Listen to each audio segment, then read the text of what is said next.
ചില ആൾക്കാർ ഇംഗ്ലീഷ് എത്ര പഠിച്ചാലും ഒരു ബിഗിനർ ലെവലിലായിരിക്കും. ചില ആൾക്കാർ ഇംഗ്ലീഷ് പഠിച്ച് നല്ല ഫ്ലുവൻ്റ് ആയിട്ട് മാറും. എങ്ങനെയാണ് ഇത് തമ്മിലുള്ള ഡിഫറൻസ് വരുന്നതെന്ന് അറിയോ? നമ്മൾ പാറ്റേൺസ് പഠിക്കണം. നമ്മൾ എപ്പോഴും ഈ ബേസിക് വേർഡ്സ് അത് വെച്ച് ഗ്രാമർ ചിന്തിച്ച് ട്രാൻസ്ലേറ്റ് ചെയ്തുണ്ടാക്കുമ്പോൾ നമ്മൾ ഒരിക്കലും ആ നെക്സ്റ്റ് ലെവലിലേക്ക് എത്തില്ല. എപ്പോഴും നമുക്ക് പേടിയായിരിക്കും. അപ്പോൾ ഇംഗ്ലീഷിൽ കോമൺ ആയിട്ട് ഉപയോഗിക്കുന്ന പാറ്റേൺസ് പഠിച്ച് നല്ല ഫ്ലുവൻ്റ് ആയിട്ട് ഇംഗ്ലീഷ് പഠിക്കാൻ വേണ്ടിയിട്ടുള്ള സീരീസാണിത്. അപ്പോൾ ഇന്ന് നമ്മൾ പഠിക്കാൻ പോണ പാറ്റേൺസ് ഏതൊക്കെയെന്ന് അറിയാം? ഫ്യൂച്ചർ ഇൻറ്റൻഷൻസ് നമുക്ക് എന്തെങ്കിലും ഉണ്ടെങ്കിൽ അത് പറയാനുള്ള ഒരു പാറ്റേൺ. പിന്നെ എന്തെങ്കിലും കാര്യങ്ങൾ നമുക്ക് ആഗ്രഹങ്ങൾ ഉണ്ടെങ്കിൽ അത് പറയുക എങ്ങനെയാ. പിന്നെ എന്തുകൊണ്ടാണെന്നൊക്കെ നമ്മൾ ചോദിക്കുക ചില കാര്യങ്ങൾ, അതെങ്ങനെ നല്ല നാച്ചുറലായി ചോദിക്കുക. അങ്ങനത്തെ കാര്യങ്ങൾ, നമ്മുടെ ഇൻട്രസ്റ്റ് പറയാനുള്ള കാര്യങ്ങൾ. അപ്പോൾ ഇങ്ങനത്തെ കുറേ പാറ്റേൺസ് ഇന്ന് പഠിക്കും. അപ്പോൾ അതിനു മുമ്പ് കഴിഞ്ഞ ക്ലാസ്സിൽ പഠിച്ച പാറ്റേൺസ് നിങ്ങൾക്ക് ഓർമ്മയുണ്ടോയെന്ന് നോക്കട്ടെ. ഹോംവർക്കിൻ്റെ ആൻസേഴ്സ് ഡിസ്കസ് ചെയ്യാം കേട്ടോ. ഞാനൊരു ക്വിക്ക് ഡിന്നർ റെസിപ്പി നോക്കുകയാണ്, അന്വേഷിക്കുകയാണ്, തിരയാണ്. എങ്ങനെ പറയും? ഏതാ pattern? I am looking for A quick dinner recipe. ഇതിൽ തെറ്റിക്കാൻ ചാൻസ് ഉള്ളത് ക്വിക്ക് എന്ന് പറഞ്ഞാൽ ക്യുക്ക് എന്ന് പറയരുത്, ക്വി. KW ആണ് QUന് പകരം എന്ന് വിചാരിക്കുക. അപ്പം ഇനി നമ്മൾ പറയാം ക്വിക്ക് അല്ലേ. KW ആണെങ്കിൽ KWICK ആണ് ആ വേർഡെങ്കിൽ ക്വിക്ക് എന്നല്ല പറയാ. അങ്ങനെ തന്നെ പറഞ്ഞ് ശീലിക്കണം, ക്യുക്ക് അല്ല കേട്ടോ. അടുത്തത്, വീട്ടിലേക്കുള്ള വഴിയിൽ ഗ്രോസറി സ്റ്റോറിൽ കയറാമോ? റിക്വസ്റ്റ് ചെയ്യണം. എങ്ങനെ പറയാ? ഇത് പല രീതിയിൽ ഉത്തരം കൊടുത്തിട്ടുണ്ട്. ഞാനൊരു രീതി പറയാം. Could you stop by the grocery store on your way home? Could you do something ആണ് റിക്വസ്റ്റ്. അപ്പോൾ കുഡ് യു എന്താ ചെയ്യേണ്ടത്? Buy something from the grocery store എന്ന് പറയാം. പല രീതിയിൽ പറയാം. അവിടെ ഒന്ന് കയറാവോ എന്നുള്ള അർത്ഥം വരണമെങ്കിൽ സ്റ്റോപ്പ് ബൈ പഠിച്ചോളൂ. കുഡ് യു സ്റ്റോപ്പ് ബൈ എവിടെയാണ്? ദ ഗ്രോസറി സ്റ്റോർ, വീട്ടിലേക്ക് പോണ വഴിക്ക്, ഓൺ യുവർ വേ ഹോം. അടുത്തത്, എനിക്ക് ഇൻഗ്രീഡിയൻറ്റ് ലിസ്റ്റ് മെസ്സേജ് ചെയ്യാമോ? അതും റിക്വസ്റ്റ്. എങ്ങനെയാ? കുഡ് യു മെസ്സേജ് മീ അല്ലെങ്കിൽ ടെക്സ്റ്റ് മീ എന്ത്? ദ ഇൻഗ്രീഡിയൻസ് അല്ലെങ്കിൽ ദ ഇൻഗ്രീഡിയൻറ്റ് ലിസ്റ്റ് എന്ന് വേണമെങ്കിൽ പറയാം. ഞാൻ നിങ്ങളുടെ പ്രായത്തിൽ അങ്ങനെ ക്ഷീണിതനായി വീട്ടിലേക്ക് വരുമായിരുന്നു. അപ്പോൾ അമ്മ പറയാണ്, ഞാൻ നിന്നെപ്പോലെ ഇങ്ങനെ ക്ഷീണിതനായിട്ട് വീട്ടിലേക്ക് വരാറുണ്ടായിരുന്നു. പണ്ട് സംഭവിച്ചിരുന്ന കാര്യങ്ങളാണ് അല്ലേ. വർക്ക് ചെയ്യുന്ന സമയത്ത് ഇങ്ങനെയായിരുന്നു നടന്നിരുന്നത്. എന്താ pattern? I use to come home tired like you അല്ലെങ്കിൽ ലൈക്ക് ദാറ്റ്. എപ്പോൾ? ഞാൻ നിൻ്റെ ഏജ് ആയിരുന്നപ്പോൾ. അങ്ങനെ പറയാം, when I was your age. ഇതൊരു പാറ്റേൺ ആണ്, പഠിച്ചു വെച്ചോളൂ. When I was your age, ഞാൻ നിൻ്റെ പ്രായമായിരുന്നപ്പോൾ. When I was your age കേട്ടോ. When I was your age I use to come home tired like this അല്ലെങ്കിൽ ലൈക്ക് ദാറ്റ്. ഓക്കെ. ഈ ഇടയായിട്ട് ഞാൻ ജോലിയിൽ കുറച്ച് സ്ട്രെസ്ഡ് ആണ്. എങ്ങനെ പറയും? ഏതായിരുന്നു പാറ്റേൺ? ഈ ഇടയായിട്ട് ഐ ഹാവ് ബീൻ അല്ലേ. അപ്പോൾ എന്താണ്? ഫീൽ ചെയ്യാണ് സ്ട്രെസ്. അപ്പോൾ ഫീൽ വേർബ് അല്ല, ING. I have been feeling stressed at work lately. I have been feeling stressed at work lately. പിന്നെ ഞാൻ കഴിഞ്ഞ ദിവസം വേറെ ഒരു സെൻറ്റൻസ് കൂടെ എഴുതാൻ പറഞ്ഞിരുന്നു അല്ലേ, I use to be shy പോലെ. ഇതിൽ പലരും വരുത്തിയിട്ടുള്ള ടിപ്പിക്കൽ മിസ്റ്റേക്ക് പറഞ്ഞിട്ടെ. I use to be cry. അങ്ങനെ പറയാൻ പറ്റുമോ? ഇല്ല. ക്രൈ എന്ന് വെച്ചാൽ എന്താ? ഒരു പ്രവൃത്തിയാണ്, കരയുക, അങ്ങനെ. അല്ലാതെ ഒരു അഡ്ജക്റ്റീവ് അല്ല. ഷൈ എന്ന് വെച്ചാൽ എന്താ? നാണം കുണുങ്ങിയായിട്ടുള്ള അവസ്ഥ. I use to be sad എന്ന് വരാം, അല്ലെങ്കിൽ I use to be shy. I use to be an alcoholic. ഞാനൊരു മദ്യപാനിയായിരുന്നു പണ്ട്. I use to be. അപ്പോൾ അങ്ങനെ എന്തെങ്കിലും ഒരു വിശേഷണമാണ് നമുക്ക് ഐ യൂസ് ടു ബി കഴിഞ്ഞിട്ട് വരാൻ പറ്റുള്ളൂ. I use to cry a lot when I was your age. നിൻ്റെ പ്രായമായിരുന്നപ്പോൾ ഞാൻ കുറേ കരയായിരുന്നു എന്നൊക്കെ പറയാൻ വേണമെങ്കിൽ. അപ്പോൾ എങ്ങനെയത് ക്രൈ എന്ന് പറയണമെങ്കിൽ? ക്രൈ ബേബി എന്നൊരു വാക്കുണ്ട്. അതിൻ്റെ അർത്ഥം എന്ന് വെച്ചാൽ എന്തെങ്കിലും ചെറിയ കാര്യത്തിന് തന്നെ കരയുന്ന ഒരാൾ എന്നുള്ള അർത്ഥമാണ്. അപ്പോൾ ആ രീതിയിൽ നമുക്ക് വേണമെങ്കിൽ പറയാം I use to be a cry baby. അതൊരു വിശേഷണമാണ്, I use to be a cry baby.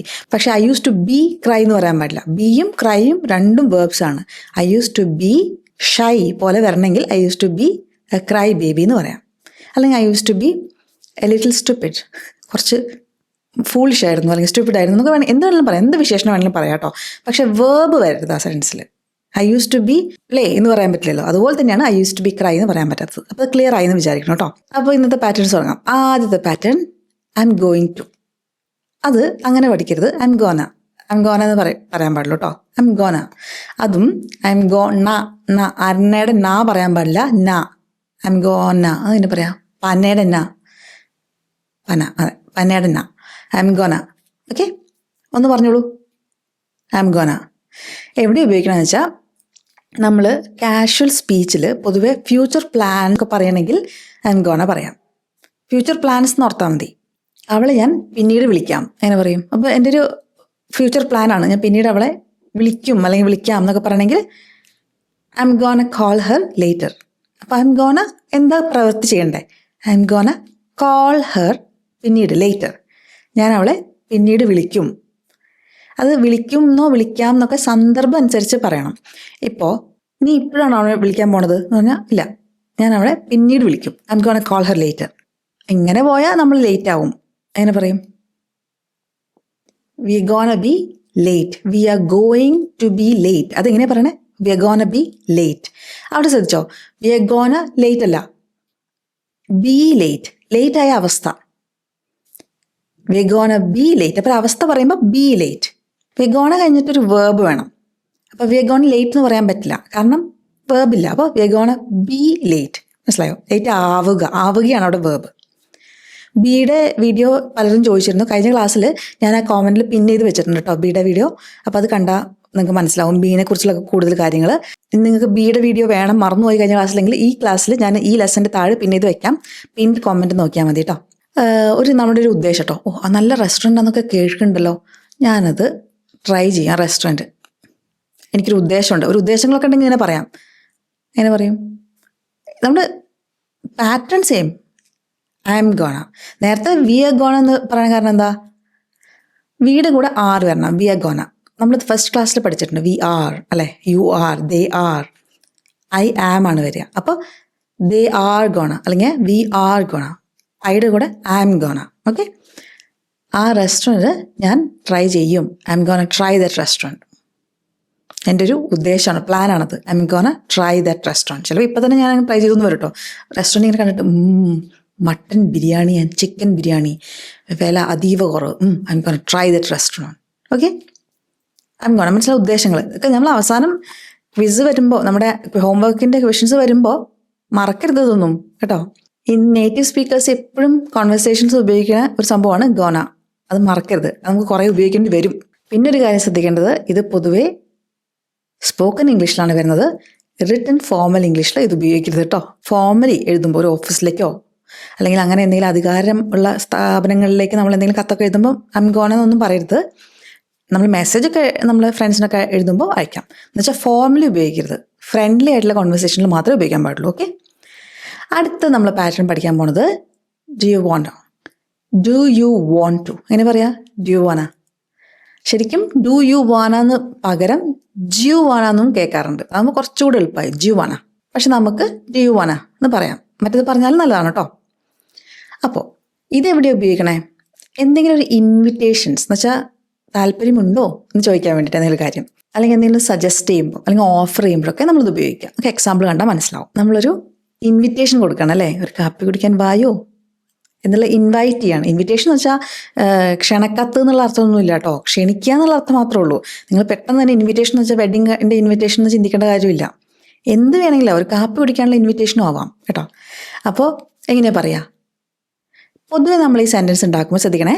Do you want to drink coffee എന്ന് ചോദിക്കാൻ ചാൻസ് ഉണ്ട്. തെറ്റല്ല, ശരിയാണ്. പക്ഷെ നമ്മളിവിടെ ഇങ്ങനെ ലെവലപ്പ് ചെയ്ത് വരികയല്ല ഇംഗ്ലീഷ്. അപ്പം നമ്മൾ ഒരു കാപ്പി എടുക്കാൻ താല്പര്യമുണ്ടോ എന്നുള്ള അർത്ഥത്തിൽ നമ്മളങ്ങനെ മലയാളത്തിൽ പറയില്ല. പക്ഷെ നമുക്ക് ഇംഗ്ലീഷിൽ ഗ്രാബ് എന്നുള്ള വാക്കാണ് കൂടുതലായിട്ട് നമ്മൾ ഉപയോഗിക്കുക. Do you want grab coffee? അത് കോഫി എന്ന് പൊതുവെ പറയില്ല. കാരണം കോഫി എന്ന് പറഞ്ഞാൽ കാപ്പിയല്ലേ, കാപ്പി അങ്ങനെ കൗണ്ട് ചെയ്യാൻ പറ്റാത്തതല്ലേ. ഒരു കോഫി എന്ന് പറഞ്ഞിട്ടുണ്ടെങ്കിൽ ഒരു കപ്പ് കോഫി എന്നുള്ള രീതിയിൽ ഉപയോഗിക്കാം, അങ്ങനെ കാണാറുണ്ട്. പക്ഷെ പൊതുവെ നമ്മൾ 1 കോഫി 2 കോഫി എന്ന് അങ്ങനെ പറയാറില്ല. അപ്പോൾ do you want grab coffee, do you want to grab coffee. അങ്ങനെ ഒരു സിനിമ കാണണോ എന്ന് പറയും. ഇതാണ് നമ്മുടെ പാറ്റേൺ. എന്താ? Do you want watch A movie. നമ്മൾ പൊതുവെ സിനിമ കാണാൻ വാച്ച് ചെയ്യാൻ പറയാം, സി അല്ല. Do you want watch A movie? ഞങ്ങളുടെ കൂടെ വരണോ നിങ്ങൾക്ക്? ഞങ്ങൾ അങ്ങോട്ട് പോകുന്നുണ്ട്, വരുന്നോ ഞങ്ങളുടെ കൂടെ? എങ്ങനെ പറയും? Do you want come with us? Do you want come with us? ഞങ്ങളുടെ കൂടെ വരണോ? ഓക്കെ, അപ്പോൾ അടുത്ത പാറ്റേൺ പഠിക്കാം. അപ്പോൾ 2 പഠിച്ചു. ഏതൊക്കെയാണ്? I M gonna, do you want അല്ലേ. അടുത്തത് നമുക്ക് എന്തെങ്കിലുമൊക്കെ ഓരോരോ ഇമോഷൻസോ അല്ലെങ്കിൽ ഒപ്പീനിയൻസോ എന്തെങ്കിലുമൊക്കെ ആഗ്രഹങ്ങളൊക്കെ അല്ലെങ്കിൽ പെട്ടെന്ന് എന്തെങ്കിലുമൊക്കെ തോന്നലൊക്കെ വരുമ്പോൾ പറയാൻ പറ്റുന്ന സംഭവമാണ് ഈ phrase I feel like. Okay, അപ്പോൾ എങ്ങനെ ഉപയോഗിക്കാമെന്ന് പറയാം. ഇന്ന് വീട്ടിൽ നിൽക്കാൻ എനിക്ക് തോന്നണത്, നമ്മുടെ തോന്നലുകൾ, ആ തോന്നലുകൾ പറയാൻ വേണ്ടിയാണേ. എങ്ങനെ പറയാം? എല്ലാ ദിവസവും നമ്മൾ രാവിലെ എനിക്ക് നടക്കാൻ പോകാറുണ്ട്. ഇന്ന് വീട്ടിൽ നിൽക്കാൻ എനിക്ക് തോന്നണേ, പുറത്ത് പോകാൻ തോന്നണില്ല. അങ്ങനെ പറയും. ഇത്രയും പറഞ്ഞാൽ മതി, എനിക്ക് വീട്ടിൽ നിൽക്കാനേ തോന്നണേ എന്ന phrase I feel like staying home today. Staying, അതാണ് ശ്രദ്ധിക്കേണ്ടത്. I feel like staying, ING form വേണേ, മറക്കരുത്. I feel like staying home today. ഒരു പിസ്സ കഴിക്കാൻ തോന്നുന്നുണ്ട്. I feel like having A pizza, അല്ലെങ്കിൽ ഈറ്റിംഗ് എ പിസ്സ. എനിക്ക് തോന്നുന്നത് അവന് വിഷമായി എന്നാ. അങ്ങനെ പറയും. എൻ്റെ ഒരു തോന്നൽ എങ്ങനെയാ? ഐ ഫീൽ ലൈക്ക് അവന് വിഷമായി എന്ന്. എന്താ തോന്നുന്നത്? He's upset. അപ്പം എന്താണ് തോന്നുന്നത് അതൊരു സെൻറ്റൻസിൽ പറയാൻ പറ്റുമെങ്കിൽ ഐ ഫീൽ ലൈക്ക് കഴിഞ്ഞിട്ടിടാം. അപ്പോൾ നമുക്ക് എന്താ തോന്നണേ? ഓ, അവന് വിഷമായി, ഹീസ് അപ്സെറ്റ്, അല്ലെങ്കിൽ ഹീസ് സാഡ്. അതാണ് തോന്നുന്നത്. അപ്പോൾ I feel like he's sad, അല്ലെങ്കിൽ I feel like he's upset. Okay, ഇതും കാഷ്വൽ കോൺവെർസേഷൻസിൽ കുറേ കടന്നു വരുന്ന ഫ്രേസാണ് കേട്ടോ. അടുത്ത ഫ്രേസ്, നമ്മൾ എന്തുകൊണ്ടാണ് ഒരു കാര്യം എന്ന് ചോദിക്കില്ലേ, അതിന് വൈ എന്നല്ല നമ്മൾ ഉപയോഗിക്കുക. Why is this like this. അപ്പോൾ അതിന് പകരം നമ്മൾ നേറ്റീവ് സ്പീക്കേഴ്സ് ഉപയോഗിക്കുന്ന സംഭവമാണ് ഹൗ കം. ഹൗ കം എന്ന് മലയാളത്തിൽ പറഞ്ഞാൽ എങ്ങനെ വരുന്നു എന്നുള്ള അർത്ഥമായിരിക്കും വരിക. പക്ഷെ നമ്മൾ അങ്ങനെ മലയാളത്തിൽ ചോദിക്കാറില്ല അല്ലേ. അപ്പോൾ ഈ ഫ്രേസ് പഠിക്കുക. ഹൗ കം, നീ എന്താ ഇന്ന് എത്രയും നേരത്തെ വന്നത്? പൊതുവെ 10 മണിക്ക് എത്തുന്നത്, ഇന്ന് 8 മണിക്ക് വന്നിട്ടുണ്ട്, നീ എന്താ എത്ര നേരത്തെ വന്നത്? അപ്പോൾ നമുക്ക് why are you so early എന്ന് പറയാം. പക്ഷെ നമ്മളെന്താ പഠിച്ചത്? വൈക്ക് പകരം ഹൗ കം. ഒന്ന് പറഞ്ഞു നോക്കിയേ, how come you are so early. അതെങ്ങനെ സംഭവിച്ചു എന്നുള്ള അർത്ഥം. നീ ഇത്രയും നേരത്തെ വന്നത്. How come you are so early. അവളെന്താ വിളിക്കാതിരുന്നത്? വൈ വെച്ച് പറഞ്ഞു നോക്കിയേ. വൈ ഡിഡിൻറ്റ് ഷീ കോൾ, അല്ലേ? Why didn't she call. Didn't വേണ്ടേ? വിളിക്കാതിരുന്നത് എന്താ, അല്ലേ? വൈ ഡിഡിൻറ്റ് ഷീ കോൾ, അല്ലെങ്കിൽ why did she not call. ആ ഷീ ഇടയിൽ വരും, did she not call. Okay, how come വരുമ്പം ഇത്തിരി ശ്രദ്ധിക്കണം. ഹൗ കം അതിൻ്റെ ആൻസർ പറയുന്ന പോലെ പറയണം. How come she didn't call, how come she didn't call. Okay, വൈയും ഹൗ കം എന്നുള്ള വ്യത്യാസം മനസ്സിലായോ? Why didn't she call, how come she didn't call. Okay, ഇതെങ്ങനെ ഇത്രയും വിലയാവുന്നത്? 100 രൂപ എന്ന് പറയുന്നത് ഇതിന് 500 ആവണത്. അപ്പോൾ വൈ വെച്ച് എങ്ങനെ പറയും? Why is this so expensive. അപ്പോൾ വില കൂടിയതിന് എക്സ്പെൻസീവ് എന്ന് പറയും. Why is this so expensive. അപ്പോൾ ഇത് നമുക്ക് ഹൗ കം വെച്ചിട്ട് എങ്ങനെ പറയും? സെൻറ്റൻസിൽ ഇത്തിരി ഡിഫറൻസ് വരും. ആൻസർ പറയുന്ന പോലെ വേണം രണ്ടാമത്തെ part. Why is this so expensive എന്ന് പറഞ്ഞു. Answer this is so expensive എന്നല്ല. അപ്പോൾ how come this is so expensive, how come this is so expensive. എടുത്ത് കിട്ടിയോ? ഇത് എന്തുകൊണ്ട് നമ്മൾ പഠിക്കണമെന്ന് വെച്ചാൽ ഇത് ഭയങ്കര നാച്ചുറൽ ആൻഡ് കോൺവെർസേഷനിലാണ്. എന്ന് വെച്ചാൽ നമ്മൾ പൊതുവെ വൈ എന്ന് വെച്ചിട്ട് നമ്മൾ ഫ്രണ്ട്ലി കോൺവെർസേഷൻസിൽ ചോദിക്കണേക്കാളും ഹൗ കം, അതെങ്ങനെ സംഭവിച്ചു എന്നുള്ളൊരു ഇത് നമ്മൾ പറയില്ലേ. പൊതുവെ നമ്മളുടെ മലയാളത്തിൽ നമ്മൾ പറയുമ്പം ഭയങ്കര നറേഷന് ഭയങ്കര ഇമ്പോർട്ടൻസ്, നമ്മൾ സ്റ്റോറി ടെല്ലിംഗ് നല്ല ഫോക്കസ് കൊടുക്കും. ഇംഗ്ലീഷിൽ നമ്മൾ ഈ സെൻറ്റൻസ് സ്ട്രക്ചർ ഈ ഗ്രാമർ വൈസ് പഠിച്ചു വരുമ്പം ഈ നാച്ചുറൽ കോൺവെർസേഷനിൽ അതിങ്ങനെ മുഴച്ചു നിൽക്കും. അതുകൊണ്ടാണ് ഇങ്ങനത്തെ ഫ്രേസസ് പഠിച്ചിട്ട് നാച്ചുറൽ കോൺവെർസേഷൻ നിങ്ങൾ ഇമ്പ്രൂവ് ചെയ്യണമെന്ന് പറയുന്നത്. ഇനി ഹൗ കം വെച്ചിട്ട് കുറേ അങ്ങോട്ട് പറഞ്ഞോളൂ കേട്ടോ. ആ വീട്ടിൽ ആരെങ്കിലും ലേറ്റ് ആയിട്ട് വരികയാണെങ്കിൽ ഇങ്ങനെ പറയും ഹൗ കം. വൈ വെച്ച് പറഞ്ഞു നോക്കൂ. Why are you late. അപ്പോൾ ഹൗ കം വരുമ്പോൾ you are. How come you are late. Okay, അടുത്ത് ലാസ്റ്റ് പാറ്റേൺ ആണ്. ഇത് കഴിഞ്ഞ് നമുക്ക് ഒരു കോൺവെർസേഷൻ നോക്കണേ. നമുക്ക് എന്തെങ്കിലും ഒരു കാര്യങ്ങൾ അത്ര താല്പര്യം ഇല്ലെങ്കിൽ, എനിക്കത് അത്ര അങ്ങോട്ട് ഇൻട്രസ്റ്റ് ഇല്ല അതിൽ എന്നൊക്കെ പറയില്ലേ. അപ്പോൾ അതെങ്ങനെ പറയാം? I'm not really into എന്നിട്ട് പറയാം. I'm not really into എന്നിട്ട് പറഞ്ഞു നോക്കിയേ. I'm not really into എന്ത് കാര്യം എന്ന് വെച്ചാൽ അത്.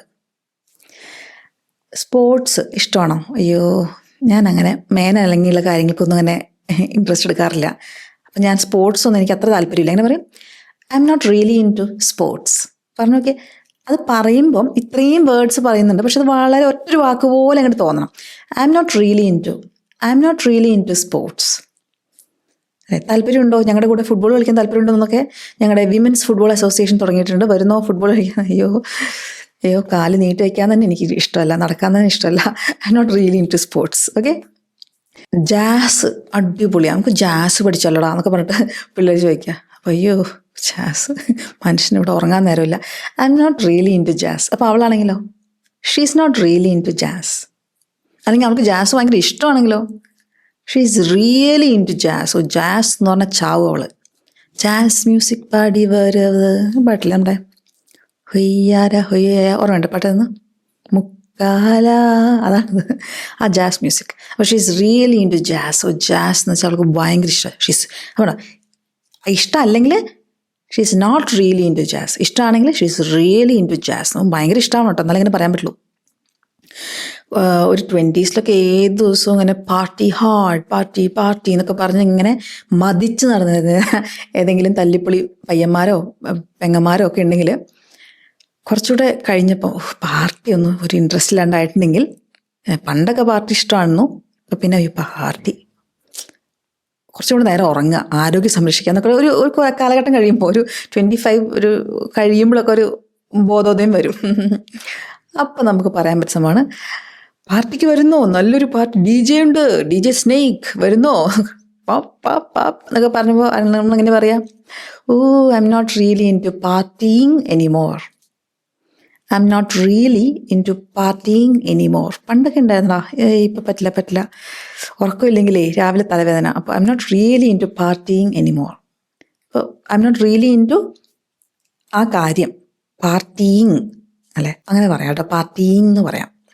അല്ലെങ്കിൽ I'm not really into music anymore. ഇനി ഇപ്പോൾ പാട്ട് കേൾക്കാനോ പാടാനോ അയ്യോ ഇല്ല പറ്റില്ല, I'm not really into music anymore എന്നൊക്കെ പറയാം. ഓക്കെ. അപ്പോൾ ഇത് ശ്രദ്ധിക്കണം. I'm not really into കഴിഞ്ഞിട്ട് ഒരു നൗൺ വരാം അല്ലേ, music, into pizza. I'm not really into pizzas these days. എനിക്ക് പീറ്റ്സ കഴിക്കുന്ന താല്പര്യമില്ല, പണ്ടൊക്കെ കുറേ കഴിച്ചിരുന്നു. അങ്ങനെ എന്തെങ്കിലും നൗൺ വരാം. നൗൺ എന്ന് വെച്ചാൽ ഒരു സംഭവം, ഒരു പേര്, ഒരു വസ്തു, അങ്ങനെയൊക്കെ. അല്ലെങ്കിൽ ഒരു ജെറണ്ട് വരാം. അയ്യോ ജെറണ്ട് എന്ന് പറഞ്ഞാൽ വേർബിൻ്റെ കൂടെ ING വരുന്നത്. ഇപ്പോൾ പാർട്ടിയിങ് എന്ന് പറഞ്ഞില്ല, അങ്ങനെ അത് വരാം കേട്ടോ.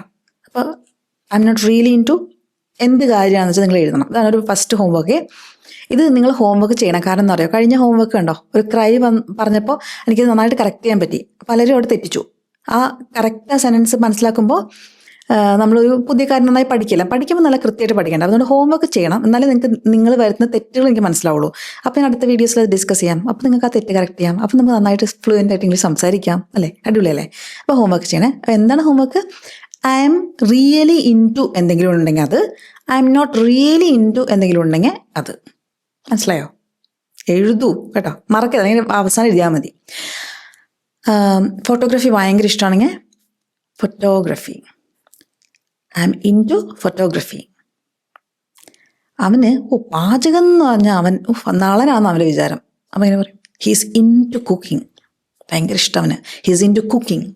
ഓക്കെ. അതുപോലെ അപ്പോൾ നമ്മൾ പഠിച്ച പാറ്റേൺസ് ഏതൊക്കെയാണെന്ന് ഓർമ്മയുണ്ടോ? ആദ്യത്തെ പാറ്റേൺസ് ഏതാ? ഐ എം ലുക്കിംഗ് ഫോർ അല്ലേ, എന്തെങ്കിലും ഒരു സാധനം സെർച്ച് ചെയ്യുകയാണെങ്കിൽ, പൊളൈറ്റ് റിക്വസ്റ്റ് ചെയ്യണമെങ്കിൽ കുഡ് യു പ്ലീസ്, ആ കാര്യം. ഒരു പെർമിഷൻ ചോദിക്കാൻ വിരോധം ഉണ്ടോ എന്ന് ചോദിക്കണമെങ്കിൽ do you mind if I, ഞാനിത് ചെയ്താൽ വിരോധം ഉണ്ടോ, do you mind if I. Okay. പിന്നെ പണ്ടത്തെ നമ്മുടെ നല്ല നടപ്പിനെ കുറിച്ച് പറയാനോ ചീത്ത നടപ്പിനെ കുറിച്ച് പറയാം. പണ്ടൊക്കെ ഇങ്ങനെയായിരുന്നു, പണ്ടൊക്കെ ഞാൻ ഇങ്ങനെ ചെയ്യുമായിരുന്നു, ഐ യൂസ് ടു അല്ലേ. പിന്നെ ഇപ്പം ഈയിടെയായിട്ട് ഇങ്ങനെയാണ് എന്ന് പറയാൻ I have been doing yoga these days. Okay. അല്ലാതെ മെഡിറ്റേഷൻ ആണല്ലോ അല്ലേ. യോഗയുടെ കൂടെ മെഡിറ്റേഷൻ കമ്പൈൻ ചെയ്താലേ രസമുള്ളൂ അല്ലേ. നമ്മുടെ ബിരിയാണിക്കൊപ്പം അച്ചാർ പോലെ ഉള്ളത് അല്ലേ. ചെയ്യാറുണ്ടോ നിങ്ങൾ ആരെങ്കിലും യോഗ മെഡിറ്റേഷനൊക്കെ? യോഗ നല്ല കേട്ടോ. ഈ യോഗയ്ക്കെതിരെയൊക്കെ ആൾക്കാർ പറയുന്നുണ്ട്. പക്ഷെ എൻ്റെ ഇതിൽ യോഗ എന്ന് വെച്ചാൽ എക്സസൈസ് ഫോം, നല്ല സ്ട്രെച്ചൊക്കെ അവിടെ നന്നായി സ്ട്രെച്ച് ചെയ്ത് അവിടെയൊക്കെ നല്ല സ്ട്രെച്ച് ചെയ്ത് രാവിലെ 2 യോഗ പോസൊക്കെ ഇട്ടുണ്ടെങ്കിൽ നമ്മൾ ഉഷാറാവും, ഉണരും. പിന്നെ തലകുത്തി നിൽക്കണ യോഗയൊന്നും ചെയ്യണ്ട കേട്ടോ. ഞാൻ യോഗ നല്ലതെന്ന് പറഞ്ഞാൽ അങ്ങനെ നമുക്ക് നമ്മുടെ ഒരു കൊക്കിൽ ഒതുങ്ങുന്നത് ചെയ്യാം. അതിനപ്പുറം ചെയ്താൽ ചിലപ്പോൾ നമുക്ക് പണി കിട്ടും, പിന്നെ ഉളുക്കും, പിന്നെ പറയും വിനി പറഞ്ഞു എന്ന്. അങ്ങനെ പറയരുത് കേട്ടോ. ഇനി ഇപ്രാവശ്യം നമ്മൾ പഠിച്ചെന്ന് പറയോ, ഇങ്ങനെ ഒരു പദ്ധതി നമുക്ക് ചെയ്യാനുണ്ട്, അല്ലെങ്കിൽ ഞാൻ ചെയ്യാൻ പോവാണ്, ഒരു ഇൻറ്റൻഷൻ, ഫ്യൂച്ചർ ഇൻറ്റൻഷൻ. അങ്ങനെ ഐ എം ഗോണ. താല്പര്യമുണ്ടോ? ജീവന. എനിക്കിപ്പോൾ തോന്നുന്നതേ, ഐ ഫീൽ ലൈക്ക് നല്ലൊരു ചൂട് കാപ്പി കുടിക്കാൻ. I feel like drinking A hot coffee with chocolate. ഇവിടെ നല്ല ചൂടായി. ഇപ്പോൾ ഹോട്ട് കോഫി വിത്ത് ചോക്ലേറ്റ് ഒന്നും എനിക്ക് താല്പര്യമില്ല. കോൾഡ് കോഫി വിത്ത് ചോക്ലേറ്റ് അത് കൊള്ളാം. തടി കുറയ്ക്കണം. അങ്ങനെ കുറേ പേര് ഇടയ്ക്ക് ഈ തടിച്ചല്ലോ എന്ന് ചോദിച്ചു. ഇനിയിപ്പോൾ തടി കുറയ്ക്കണം. അതിൻ്റെ ഭാഗമായിട്ട് മുടി വെട്ടിയത് കണ്ടോ. എപ്പോഴും എനിക്ക് എന്തെങ്കിലും ഒരു തീരുമാനം വേണമെങ്കിൽ അപ്പം മുടി വെട്ടണം. അപ്പോഴാണ് എൻ്റെ ആ ഒരു സംഭവം. ഐശ്വര്യമായിട്ട് നമ്മൾ ഗണപതിക്ക് തേങ്ങ ഒടിച്ച് തുടങ്ങില്ലേ, അതുപോലെ ഞാൻ എൻ്റെ മുടി മുറിച്ചാണ് തുടങ്ങാറ്. സത്യമായിട്ടും എൻ്റെ യൂട്യൂബ് വീഡിയോസ് എടുത്ത് നോക്കിയാൽ നിങ്ങൾക്ക് അറിയാം, ഒരു കാലഘട്ടത്തിൽ ഇങ്ങനെ കൂടി പിന്നെ കുറഞ്ഞു പിന്നെ അങ്ങനെ ഇരിക്കുക. അതൊക്കെ എന്തെങ്കിലും ഒരു തീരുമാനം എടുത്ത് അങ്ങനെ ശുഭമായി തുടങ്ങുന്നതിൻ്റെ ലക്ഷണമാണ്. ഓക്കെ, തടി കുറയ്ക്കണം. പക്ഷേ ഇപ്പം അങ്ങനെ ഫോക്കസ് ചെയ്യുന്നില്ല. പിന്നെ മോന് പാലൊക്കെ കൊടുക്കണമല്ലേ, അപ്പോൾ തടി ഭയങ്കരമായിട്ട് കുറച്ചാൽ ന്യൂട്രീഷൻ കുറഞ്ഞു പോയാലും. അതുകൊണ്ട് പതുക്കെ എന്നുവെച്ചാൽ ജങ്ക് ഫുഡൊക്കെ ഒന്ന് കുറയ്ക്കാം. ജങ്ക് എന്ന് പറഞ്ഞാൽ ഞാൻ ഭയങ്കര ജങ്കിയൊന്നുമല്ല കേട്ടോ, എന്നാലത് കുറയ്ക്കണം. പിന്നെ നോക്കിക്കോ, ഇങ്ങനെ സൂപ്പറായിട്ട് വരും ഞാൻ, അല്ലേ? മോട്ടിവേറ്റ് ചെയ്യണം എന്നെ. നിങ്ങൾക്ക് ആർക്കെങ്കിലും കുറയ്ക്കണമെങ്കിൽ നമുക്ക് ഒരുമിച്ച് കുറയ്ക്കാം, പറഞ്ഞാൽ മതി. ഞാൻ എൻ്റെ മറ്റേ ചാനലില്ലേ, അതിൽ നമുക്ക് പ്ലാൻ ചെയ്യാം എന്ത് ചെയ്യണമെന്ന്. ഇത്തിരി നേരം ഒത്തിരി കാര്യം എന്ന് പറഞ്ഞിട്ടൊരു ചാനലുണ്ട് എനിക്ക്. ആ ചാനലിൽ നമ്മളിങ്ങനെ എല്ലാ വേണ്ടതും വേണ്ടാത്തതും നല്ലതും അല്ലാത്തതും എല്ലാ കാര്യങ്ങളും ഡിസ്കസ് ചെയ്യാറുണ്ട്. അപ്പോൾ അങ്ങനെയൊക്കെ കുറച്ച് കാര്യങ്ങളൊക്കെ നമ്മുടെ കൂടെ ഇങ്ങനെ പറഞ്ഞ് എൻജോയ് ചെയ്ത് പോകണമെങ്കിൽ ആ ചാനലിൽ സബ്സ്ക്രൈബ് ചെയ്തോളൂ. സബ്സ്ക്രൈബ് അല്ലെങ്കിൽ കണ്ടോളൂ. അപ്പോൾ നമുക്ക് അവിടെ ഇങ്ങനത്തെ കുറച്ച് കാര്യങ്ങളൊക്കെ ഡിസ്കസ് ചെയ്യാം. അപ്പോൾ നമ്മൾ പറഞ്ഞത് പാറ്റേൺ. അടുത്ത പാറ്റേൺ ഏതാ? എന്തുകൊണ്ട് നേരത്തെ പറഞ്ഞില്ല? ഹൗ കം, വൈക്ക് പകരം, അല്ലേ? പിന്നെ ഇൻട്രസ്റ്റുകൾ. ഞാനിപ്പോൾ യോഗയിലേക്കാണ് എൻ്റെ ഏറ്റവും അധികം ഇൻട്രസ്റ്റ്. അപ്പോൾ I'm into yoga, okay. അപ്പോൾ പാറ്റേൺസ് പഠിച്ച സ്ഥിതിക്ക് കോൺവെർസേഷൻ നോക്കിയാലോ. എന്താടാ നീ അന്വേഷിക്കണത് എന്ന് പറയും. ഇങ്ങനെ നിന്നിട്ട് ഒരു സ്ട്രീറ്റിന് നടുക്ക് നിന്നിട്ട് എന്താ എന്ന് അന്വേഷിക്കാൻ അറിയാം. What are you looking for, അല്ലേ? What are you looking for, അതല്ലേ നമ്മൾ ഫ്രേസ് പഠിച്ചത്. ഇവിടെ ഒരു കഫേ ഉണ്ടായിരുന്നു അടുത്ത്, അതാ നോക്കണേ. എങ്ങനെ പറയും? I am looking for A cafe. അടുത്തുള്ളത് നിയർ ബൈ. ഒരു കോഫി കുടിക്കാനൊരാഗ്രഹം, എങ്ങനെ പറയും? ആഗ്രഹം താല്പര്യമുണ്ട് എനിക്ക് കോഫി കുടിക്കാൻ. I feel like getting coffee, അല്ലെങ്കിൽ ഡ്രിങ്കിങ് കോഫി എന്ന് വേണം പറയാം. I feel like getting coffee. ഇവിടെ ഗെറ്റിൻ്റെ അർത്ഥം എന്താ? ബൈ. ഒരു കോഫി വാങ്ങിക്കാൻ തോന്നുന്നുള്ള അർത്ഥമാണ്. ഈ ഗെറ്റ് അറിയോ? ഗെറ്റ് ഒരു അടിപൊളി സാധനമാണ്. ഗെറ്റ് വെച്ചിട്ട് കുറേ കാര്യങ്ങൾ പറയാം. എവിടെയെങ്കിലും എത്തി എന്ന് പറയാൻ വേണ്ടിയിട്ട് ഗെറ്റ് ഉപയോഗിക്കാം, റീച്ചിന് പകരം. എനിക്ക് മനസ്സിലായി എന്ന് പറയാൻ വേണ്ടിയിട്ട് ഗെറ്റ് ഉപയോഗിക്കാം. അങ്ങനെ കുറേ കാര്യങ്ങൾക്ക് പകരം ഗെറ്റ് ഉപയോഗിക്കാം. അത് ഗെറ്റും വളരെയധികം ആൾക്കാർ, നേറ്റീവ് സ്പീക്കേഴ്സ് യൂസ് ചെയ്യുന്നൊരു വേർബാണ്. നിങ്ങൾക്ക് ഗെറ്റിനെ കുറിച്ചുള്ള വീഡിയോ വേണമെങ്കിൽ പറയൂ, ഗെറ്റിൻ്റെ വീഡിയോ എന്ന് പറഞ്ഞാൽ മതി. കാരണം അത് കണ്ടിരിക്കേണ്ട വീഡിയോ കേട്ടോ. അത്രയും കാര്യങ്ങൾ നമുക്ക് ഗെറ്റ് വെച്ച് മാത്രം പറയാൻ പറ്റൂ. ഏതെങ്കിലും അവസരത്തിൽ അയ്യോ അടുത്ത വേർബ് എന്താണെന്ന് അറിയുന്നില്ല, അതെങ്ങനെയാണ് പറയാം? ഗെറ്റായിരിക്കും അവിടെ. അങ്ങനെ അത് മനസ്സിലാവണമെങ്കിൽ ഗെറ്റിനെ കുറിച്ച് അറിയണം, ഗെറ്റിനെ നിങ്ങൾ മനസ്സിലാക്കണം. അപ്പോൾ ഗെറ്റിനെ കുറിച്ച് പഠിക്കണമെങ്കിൽ ആ വീഡിയോ ഒന്ന് കമൻറ്റ് ചെയ്താൽ മതി. സെർച്ച് ചെയ്താൽ കിട്ടും. പിന്നെ അതിനൊന്നും നമുക്ക് വയ്യല്ലോ, മടിയുടെ അസുഖമുള്ള സ്ഥിതിക്ക്. അപ്പോൾ പറഞ്ഞാൽ മതി, ഞാൻ സെർച്ച് ചെയ്തിട്ട് അവിടെ ലിങ്ക് ഇട്ടുതരാം, അപ്പോൾ കണ്ടോളൂ. Okay, I feel like getting coffee. അപ്പോൾ എന്നാൽ പിന്നെ ഞാനും ഒരെണ്ണം. അതെങ്ങനെ പറയാ? അപ്പോഴാണ് തീരുമാനിച്ചത്. അപ്പോൾ നമ്മൾ തീരുമാനങ്ങൾ പറയാൻ ഐ എം ഗോണ ഗ്രാബ് 1 2. എനിക്കൊരു കോഫി വേണം. I'm gonna grab 1 2. എൻ്റെ കൂടെ വരണോ നീ? എങ്ങനെ പറയും? Do you wanna come with me?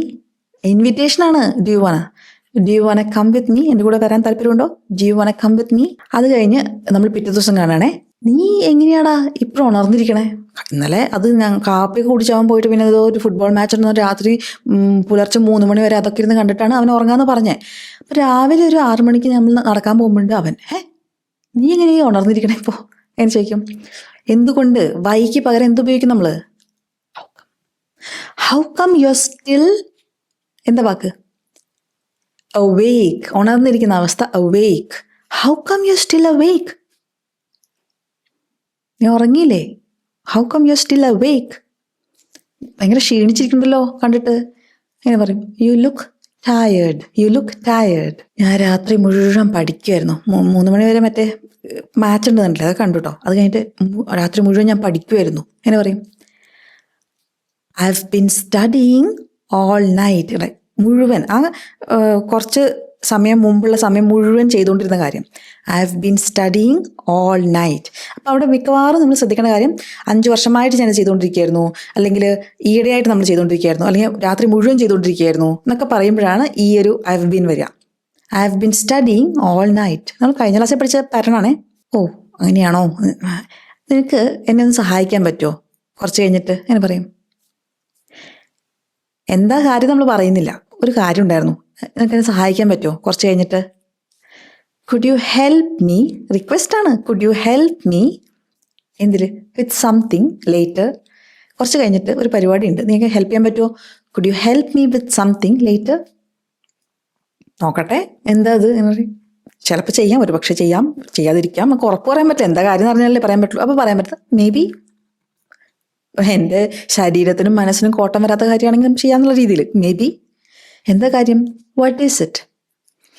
അപ്പം പറയാണ്, അടുത്ത ആഴ്ച ഞാൻ മാറുകയാണ് അപ്പാർട്ട്മെൻറ്റ്. അങ്ങനെ പറയും. അപ്പാർട്ട്മെൻറ്റ് മൂവ് ചെയ്യുന്നതിന് ഷിഫ്റ്റ് എന്ന് പറയരുത്, മൂവ് എന്നുള്ള വാക്കാണ് യൂസ് ചെയ്യേണ്ടത് കേട്ടോ. പ്രത്യേകം ശ്രദ്ധിച്ചോളൂ. മലയാളികൾ ഞാൻ ഷിഫ്റ്റ് ചെയ്യാൻ പോവാന്ന് പറയും, മൂവ് ചെയ്യാൻ പോവാന്ന് കേട്ടോ. ഇംഗ്ലീഷിൽ പറയാം I'm gonna move apartments next week. അടുത്ത ആഴ്ച ഞാൻ അപ്പാർട്ട്മെൻറ്റ് മാറുകയാണ്. I'm gonna move apartments next week. നീ കുറച്ച് ബോക്സുകൾ ഭാരം ഉണ്ടാവും, എന്നാലും ക്യാരി ചെയ്യാൻ വിരോധം ഉണ്ടാവുമോ? വിരോധം ഉണ്ടാവുമോ? എന്താ വിരോധത്തിൻ്റെ ഫ്രേസ്? കുറച്ച് ബോക്സുകൾ ക്യാരി ചെയ്യാൻ ഞാൻ നിന്നോട് ചോദിച്ചാൽ നിനക്ക് ബുദ്ധിമുട്ടാവുമോ? Do you mind if I ask you? ഞാനൊരു കാര്യം ചോദിച്ചാൽ, റിക്വസ്റ്റ് ചെയ്താൽ നിനക്ക് വിരോധം ഉണ്ടാവുമോ? അങ്ങനെയാണേ. അപ്പോൾ do you mind if I ask U, ഞാൻ നിന്നോട് ഒരു കാര്യം ചോദിക്കുക, ആ ചോദിച്ചാൽ നിനക്ക് വിരോധം ഉണ്ടാവുമോ? എന്താ ചോദിക്കണേ? To help me carry some boxes. ഇന്നൊരു കാര്യത്തിന് എന്ന് പറയുമ്പോൾ ടു വേണം. To carry me, carry me അല്ല, എന്നെ എടുക്കണ്ട. To help me carry some boxes. കുറച്ച് വലിയ സെൻറ്റൻസാണ്, അത് വേണമെങ്കിൽ സ്പ്ലിറ്റ് ചെയ്യാം. ഞാനൊരു കാര്യം ചോദിച്ചാൽ വിരോധം ഉണ്ടാവുമോ? Do you mind if I ask you something? എന്നിട്ട് നമുക്ക് പറയാം I need some help to carry some boxes, അങ്ങനെയും പറയാം. അല്ലെങ്കിൽ can you help me carry some boxes, അങ്ങനെയും പറയാം. ഓക്കെ, അവൻ സ്പ്ലിറ്റ് ചെയ്ത് വേണമെങ്കിൽ പഠിച്ചോളൂ. ഒരു സെൻറ്റൻസിൽ പറയുകയാണെങ്കിൽ do you mind if I ask you to help me carry some boxes. അപ്പോൾ കോൺവെർസേഷനിൽ നമ്മളത് ഉപയോഗിച്ചത് കണ്ടോ, നമ്മൾ പഠിച്ച ഫ്രേസസ് ഒക്കെ. അപ്പോൾ അതിൻ്റെ ഹോംവർക്ക് പറയാം. ഈ കോൺവെർസേഷൻ കണ്ടിന്യൂ ചെയ്യുന്ന ഒരു ഹോംവർക്കാണേ. അതിരിക്കട്ടെ, ഒരു കാര്യം പറയാനുണ്ട്. അതിനൊരു വാക്കുണ്ട്, നമ്മൾ പഠിച്ച ഫ്രേസ് ഉണ്ട്, കഴിഞ്ഞ ക്ലാസ്സിൽ പഠിച്ചതാണ്. അതിരിക്കട്ടെ, ഒരു പുതിയ കാര്യം പറയാൻ പോകുമ്പോൾ നമ്മളെങ്ങനെ പറയാം? എന്ന് പറഞ്ഞിട്ട് പറയും. കിട്ടുമോ നോക്കട്ടെ, കിട്ടിയില്ലെങ്കിൽ ഞാൻ ഹോംവർക്കിന് അടുത്ത ക്ലാസ്സിൽ ഡിസ്കസ് ചെയ്യുമ്പോൾ പറഞ്ഞുതരാം. ഇവിടെ അടുത്ത് പുതിയൊരു കഫേ ഉണ്ട്, തുറന്നിട്ടുണ്ട്. അങ്ങനെ പറയും, പുതിയൊരു കഫേ ഇവിടെ അടുത്തുണ്ട്. ഇവിടെ അടുത്തുണ്ടെന്ന് പറയാൻ എന്ത് പറയും? നിയർ ബൈ എന്നൊന്നും പറഞ്ഞേക്കാളും അറൗണ്ട് ദ കോർണർ, അങ്ങനെ പറഞ്ഞു. അറൗണ്ട് ദ കോർണർ എന്ന് വെച്ചാൽ ആ കോർണറിന് അടുത്തുനിന്നല്ല, അറൗണ്ട് ദ കോർണർ എന്ന് വെച്ചാൽ ഇവിടെ അടുത്തുനിന്ന് അർത്ഥം. പഠിച്ചത്? അപ്പോൾ അതിരിക്കട്ടെ, ഇവിടെ അടുത്ത് പുതിയൊരു കഫേ ഉണ്ട്. അതാണ് ആദ്യത്തെ സെൻറ്റൻസ് നിങ്ങൾ എഴുതുന്നത്. അപ്പോൾ രണ്ടാമത്തെ സെൻറ്റൻസ്, അതെങ്ങനെയാണ് ഞാനത് അറിയാതിരുന്നത്? വൈ, എങ്ങനെയാണത് സംഭവിച്ചത്? വൈക്ക് പകരം വേറെ എന്തെങ്കിലും ഉപയോഗിക്കണം. എന്താ ഉപയോഗിക്കണം? നമ്മൾ പഠിച്ചൊരു ഫ്രേസാണ്. ഓക്കെ, എനിക്ക് ഈ ചെറിയ കഫേ ഭയങ്കര ഇഷ്ടമാണ്. അപ്പോൾ ഭയങ്കര ഇഷ്ടമാണെന്ന് പറയാൻ ഐ ലൈക്ക് എന്നൊന്നും വെച്ച് പറയരുത് കേട്ടോ. ഏതാ പറയാ പിന്നെ? I'm into. എനിക്ക് ചെറിയ കഫേസ് ഭയങ്കര ഇഷ്ടമാണ്. ഈ 3 സെൻറ്റൻസും ഉണ്ടാക്കിയിട്ട് എഴുതുക. അപ്പോൾ അടുത്ത ക്ലാസ്സിൽ ഇപ്പോൾ ഡിസ്കസ് ചെയ്യാം. അബദ്ധമൊക്കെ പറ്റിയാൽ പറ്റട്ടെ, തെറ്റ് പറ്റിയാൽ പറ്റട്ടെ, ഞാൻ കറക്റ്റ് ചെയ്ത് തരാറുണ്ടല്ലോ അല്ലേ? അപ്പോൾ വേറെ ആൾക്കാരുടെ എഴുതിയേക്കണ ഉത്തരങ്ങളും നോക്കിക്കോളൂ. അവർ വരുത്തിയ തെറ്റുകൾ എന്താണ്, അതെങ്ങനെയാണ് കറക്റ്റ് ചെയ്ത് കൊടുത്തേക്കണേ, അത് നോക്കിക്കോളൂ. അപ്പോൾ നമുക്ക് കുറച്ച് പഠിക്കാനുണ്ടാവുക. വേറെ ആൾക്കാരുടെ മിസ്റ്റേക്സ് നമുക്ക് പഠിക്കാമല്ലോ. എല്ലാ മിസ്റ്റേക്കും നമ്മൾ തന്നെ വരുത്തി പഠിക്കണമെന്നൊന്നുമില്ലല്ലോ, കുറച്ചൊക്കെ വേറെ ആൾക്കാർ വരുത്തുമ്പോൾ പഠിക്കാം. ഓക്കെ, അപ്പോൾ 2 ഹോംവർക്കാണല്ലോ. അന്ന് ആദ്യമായിട്ട് ഇടയിൽ പറഞ്ഞില്ലേ ഐ എം ഇൻ ടു അല്ലെങ്കിൽ I'm not into. പിന്നെ ഈ 3 സെൻറ്റൻസുകൾ കൃത്യമായിട്ട് ഹോംവർക്കായിട്ട് എഴുതുക കോമൻറ്റിൽ. ഓക്കെ, എഴുതാൻ പറ്റുന്ന സെൻറ്റൻസുകളാണ്, നിങ്ങൾക്ക് പറ്റും. ഇത്രയൊക്കെ പഠിച്ച് നമുക്ക് എഴുതാൻ പറ്റേണ്ടതാണ് കേട്ടോ. അപ്പോൾ നിങ്ങൾക്ക് ഇംഗ്ലീഷ് ഒരു കോഴ്സായിട്ട് എടുക്കാൻ താല്പര്യമുണ്ടെങ്കിൽ കുറേ പേര് എടുക്കുന്ന എൻ്റെ 90 ഡേ കംപ്ലീറ്റ് ഇംഗ്ലീഷ് കോഴ്സ് ഉണ്ട്. പക്ഷേ യൂട്യൂബ് കണ്ട് മാത്രം പഠിക്കുന്ന കുട്ടികളത് എടുക്കണ്ട, പ്രൊഫഷണലായ ആൾക്കാർക്കുള്ള കോഴ്സാണ്. അപ്പോൾ നിങ്ങൾ വിദേശത്തേക്ക് പോവുകയാണ്, അല്ലെങ്കിൽ നിങ്ങൾക്ക് അങ്ങനത്തെ എന്തെങ്കിലും ജോബൊക്കെയാണ്, ഇംഗ്ലീഷ് അത്യാവശ്യം കൈകാര്യം ചെയ്യേണ്ട ജോലിയാണ് നിങ്ങൾക്കെങ്കിൽ നിങ്ങൾക്ക് ആ കോഴ്സ് എടുത്ത് നിങ്ങളുടെ ഇംഗ്ലീഷ് നന്നായി ഡെവലപ്പ് ചെയ്യും.